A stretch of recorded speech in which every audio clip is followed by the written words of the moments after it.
On tonight's show, we will be doing a segment on motor caravans, motorhomes, that sort of thing. And this is the American interpretation of what that means. It's known as an RV, or recreational vehicle. It's massive, it's like a house. That was my phone volume. What sort of recreational activity you might get up to in here is, well, it's open to your imagination, but I think the upholstery, if you've seen Boogie Nights, will give you a clue. This is the eating area, obviously. The sides extend. I've driven one of these. When you park, you press buttons and they go bzz, and they go outwards to make it big. So you eat here, you sit here. There's sort of televisions and hi-fi and microwave. This is where you cook, spam and beans. This is where you wash up, theoretically. Fridges, there'll be a freezer and a fridge. The doors lock. I didn't do this in mine, so when you drive along, if you haven't locked it, the door opens. All your expensive vintages fall on the floor and become destroyed. Various unnecessary things here, like shower and the sink. I presume there's a kazi in here, or the jan, as they call it. And then you have the master suite where Richard and Jeremy would be staying, with the plush bed, and as you can see, the polythene on the floor to prevent spillages doing any permanent damage to the exquisite Wilton carpet. Gimp mask, traffic warden outfit, handcuffs, that sort of thing. Alarm. If you can't shout because he's got that big rubber ball thing stuck in his mouth, just the temperature there, we'll put it to hot. That's about it. Let's go and have a look at the British version of the same thing, the recreational vehicle, the motorhome, the camper van. Here we are in the British equivalent, a humble camper van.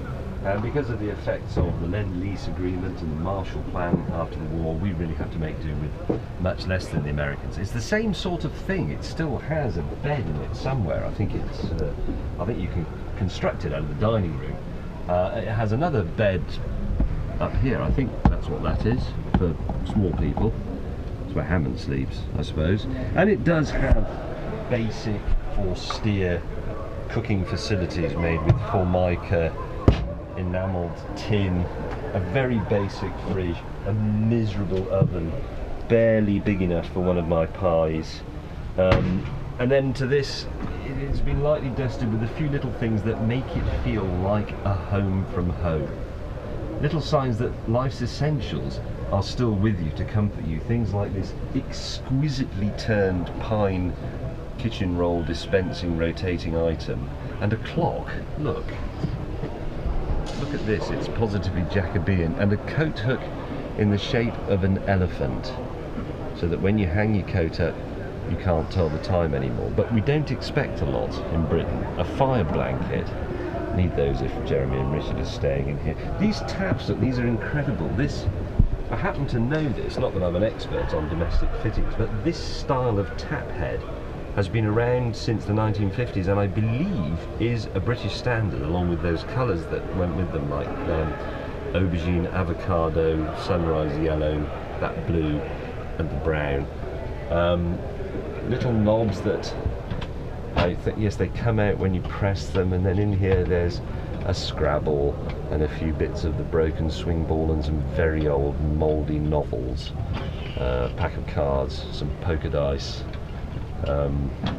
The people in the American RV are having imaginative, rampant sex. The people in here are probably doing a jigsaw puzzle and being grateful for what they've got, which isn't much. And the upholstery is disgusting.